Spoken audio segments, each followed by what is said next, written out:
à tous, c'est Nizrat et je vais vous parler brièvement de la nouvelle ligue de Path of Exile, Keeper of the Flame, ainsi qu'un résumé très court du patch 3.27 qui l'accompagne. Pour commencer, contrairement à d'habitude, cette ligue n'apporte pas une nouvelle mécanique à proprement parler, mais une refonte complète d'une vieille mécanique, à savoir Breach, apparue en 2016, et de mon point de vue, c'est une bonne chose. Nous aborderons brièvement les nouveaux boss introduits, quelques nouvelles compétences, les ascendances Bloodline, qui viendront se greffer sur celles déjà existantes, l'arrivée du trade Asakrone, les nouveaux Uber Boss, ainsi que les modifications apportées pour améliorer la qualité de vie. Breach se voit donc totalement retravaillé, et cela passe par une amélioration visuelle comme vous pouvez le constater, avec différentes rencontres qui varieront au fur et à mesure de la progression de votre personnage, avec différentes vagues de monstres à laquelle vous devrez survivre, la destruction de forteresses et d'autres objectifs qui viendront enrichir ce contenu qui était plutôt monotone par le passé. Peu d'informations pour le moment concernant les nouveaux boss, mais nous pouvons constater qu'ils ont pris soin de nous offrir un environnement totalement retravaillé et de mon point de vue vraiment réussi. Cette nouvelle ligue incorpore également un nouvel arbre de passifs avec le Genesis Tree, qui permettra d'obtenir des nouvelles méthodes de craft, d'obtenir des currency, mais également d'apporter des modifications inattendues sur des objets uniques, comme vous pouvez le constater. Le potentiel semble vraiment à la hauteur, je pense que nous verrons des objets qui seront vraiment très puissants. Nous aurons également de nouveaux slots d'items qui viendront compléter notre équipement, pour avoir parfois des compétences très puissantes avec un long cooldown, ou des items qui rajouteront des dégâts, mais nous aurons peut-être là aussi des surprises. Concernant les nouvelles compétences, voici ceux qui nous ont été présentés, comme le Kinetic Rain, qui est visuellement une réussite, et qui risque de devenir très prisé, mais attention, je ne le recommande pas forcément, car il y aura un fort engouement pour ce skill et les prix des équipements risquent d'être très élevés. Une nouvelle compétence qui ressemble à Kinetic Blast, mais qui sera potentiellement encore plus puissante en mono-cible. Là aussi, les prix risquent de s'envoler si le sort est viable.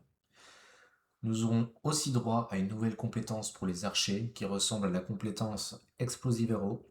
À voir comment celle-ci se comporte, je pense qu'elle mérite d'être essayée. Ce sort de dextérité qui donne visuellement là aussi envie, maintenant à voir si le gameplay est agréable et s'il surpassera les classiques Lightning Arrow ou Elemental of It of the Spectrum. Réponse dans quelques jours mes amis.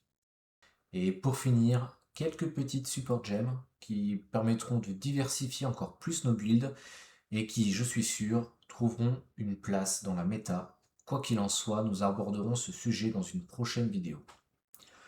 Le studio nous apporte également quelques modifications sur la qualité de vie, comme une petite refonte de la mécanique Heist, qui ne nécessite plus de faire gagner en niveau nos acolytes, ils seront déjà au niveau maximum, ce qui nous fera gagner un temps précieux en début de ligue.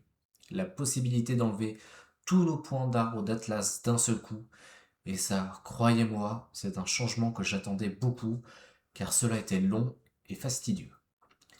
Cette petite amélioration sera également disponible pour notre arbre de talent, là aussi un gain de temps non négligeable. La vente des pistes va être également beaucoup plus simple, il suffira de faire CTRL plus clic gauche pour l'avoir dans notre inventaire, je n'ai qu'un mot à dire, parfait. La possibilité d'identifier tous nos items avec un PNJ, et ce à tous les actes, très pratique, surtout pendant le leveling. Des améliorations pour le crafting, avec la possibilité d'appliquer une ordre d'augmentation d'une façon plus intuitive, et la possibilité d'ouvrir de multiples coffres avec la mécanique Blight, là aussi très appréciable.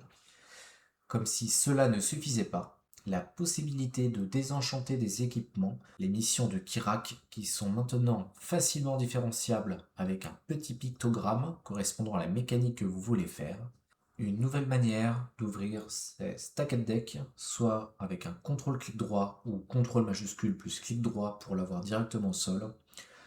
Bien pratique si vous en avez des centaines, voire des milliers à ouvrir. Je ne rentrerai pas dans les détails concernant les nouveaux Uber Boss qui reprennent ceux de la version 3.26 en version bien plus difficile, ainsi que les nouvelles ascendances Bloodline. Il est encore bien trop tôt pour en parler. Maintenant, place à mon League Starter pour la prochaine ligue, et celui-ci s'orientera vers un Templar, ascendance Hierophant, avec la compétence Ball of Lightning.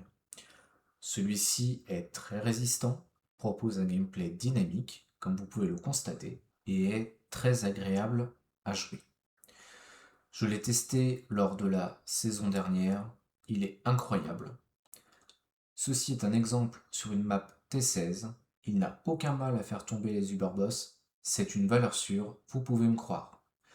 Je vous le présenterai très prochainement dans une vidéo, avec un guide complet Pass of Building, et le maximum d'informations pour le comprendre, l'appréhender et le maîtriser.